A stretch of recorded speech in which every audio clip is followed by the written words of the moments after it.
So in this video, we're just going to continue on our discussion about the premillennial view, and just going to focus here very briefly on the concept of judgment amongst premillennials, and then I'll go into the amillennial view and give a brief description of its major features. So with premillennial, the judgment idea is that during the millennial period, during this 1,000-year or an extended period, Satan's power is subdued, based off of Revelation 20, verse 2. At the end of this period, Satan will be loosed for one last final eschatological battle, and this is based off of Revelation 27. After his defeat, then Satan and his forces are cast into the lake of fire. So this is their judgment that takes place. Both resurrections described in Revelation 20, verses 4 through 6, are bodily. But only believers are going to be raised in the first resurrection. And so this is going to be because what's going to happen to believers here. All the unrighteous are raised at the end of the millennium for the purpose of standing in kind of the final eschatological judgment. So pre-tribulationists then see Jesus return in two stages. One is to rapture the church from the period of tribulation.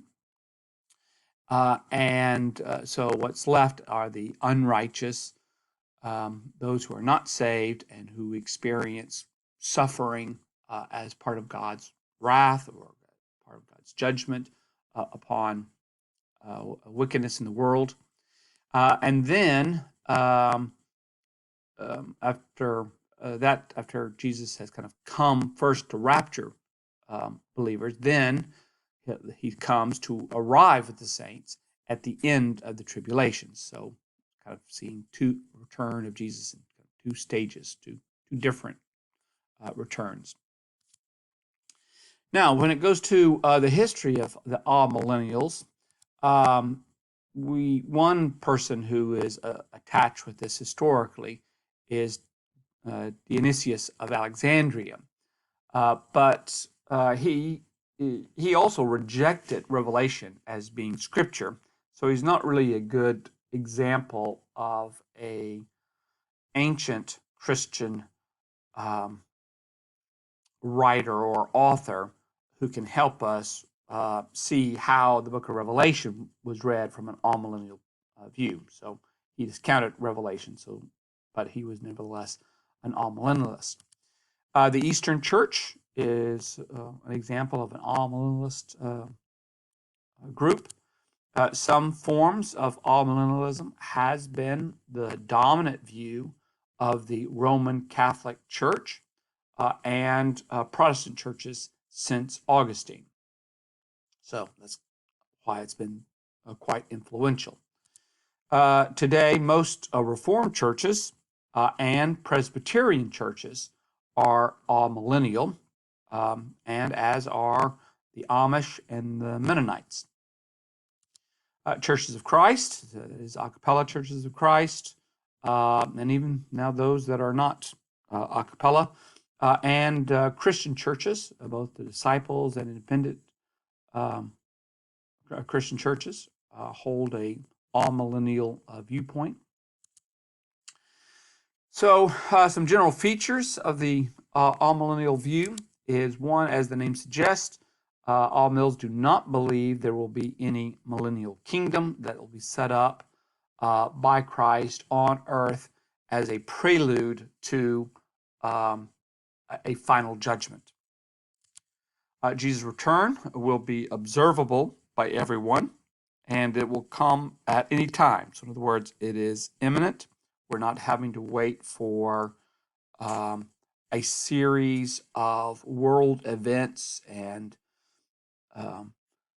different powers, different kingdoms, different governments to do certain things, to engage in certain wars, to take over certain lands, for a particular antichrist to arise in order for Jesus to be returned. So in other words, it's the idea that one must be constantly ready. It can happen at any moment. It will not come because of the growing goodness of humanity, though some mills do have a belief that there is a worldwide conversion will occur before Jesus returns. So by worldwide conversion, not meaning here that every person is going to be converted, but that there is going to be conversion over the entire world. Upon Jesus' return, the final age will begin, and this will issue the final state of believers and non-believers. So there'll come this kind of eschatological judgment over everyone, and then everyone moves, as it were, into their final destiny. At Jesus' return, the resurrection of everyone will take place.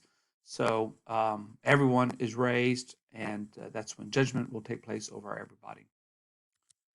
And generally, most amilles do not believe that the two resurrections that are described in Revelation 20 are both physical. So, therefore, you have one that's a non-physical resurrection, or there is a non-physical resurrection described, but one of them is physical.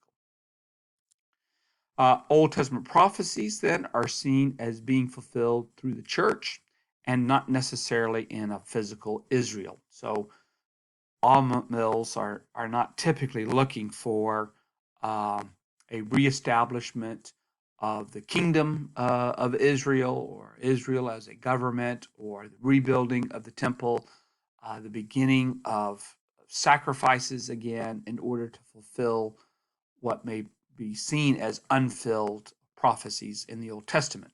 So none of those things have to take place before the end arrives. So those are just some of the features that help us to distinguish amillennial views from the premillennials. So I will leave that general introduction to the three major views at that.